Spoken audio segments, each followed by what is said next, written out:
അഗസ്ത്യൻമുഴി അങ്ങാടിയിലെ രൂക്ഷമായ ഗതാഗതക്കുരുക്ക് പരിഹരിക്കാൻ അടിയന്തര നടപടികൾ സ്വീകരിക്കണമെന്ന് വ്യാപാരി വ്യവസായി സമിതി അഗസ്ത്യൻമുഴി യൂണിറ്റ് സമ്മേളനം ആവശ്യപ്പെട്ടു. സംഘടനയുടെ ജില്ലാ വൈസ് പ്രസിഡന്റ് ടി മരക്കാർ സമ്മേളനം ഉദ്ഘാടനം ചെയ്തു.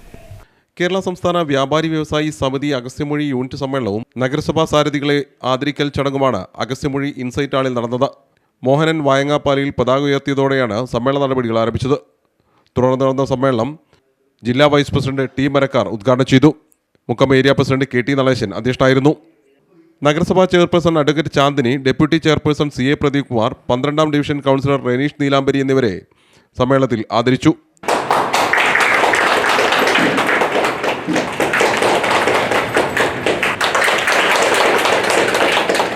യൂണിറ്റിലെ മുതിർന്ന വ്യാപാരികളായ ശ്രീനു, അപ്പുകുട്ടൻ എന്നിവരെയും ആദരിച്ചു.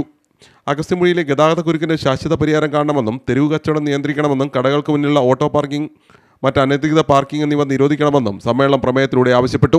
Mukkam area secretary Babu Vellaramkunnu, vice president Chembatta Babu, unit secretary Viju M, treasurer Sarvam Gireesh, ഉണ്ണിനാരായണൻ, Jaleel Manjeri, Azeez പുതുമറ്റം, Manoj കപ്പടച്ചാലിൽ, Shibin, Krishnakumar, Sunil കുടിയങ്ങൾ തുടങ്ങിയവരും സംസാരിച്ചു. സംഘടനയുടെ പുതിയ ഭാരവാഹികളായി കെ ടി നടേശനെ പ്രസിഡന്റായും എം വിജുവിനെ സെക്രട്ടറിയായും ഗിരീഷ് സർവത്തെ ട്രഷററായും തെരഞ്ഞെടുത്തു. CTV പ്രാദേശിക വാർത്ത, മുക്കം.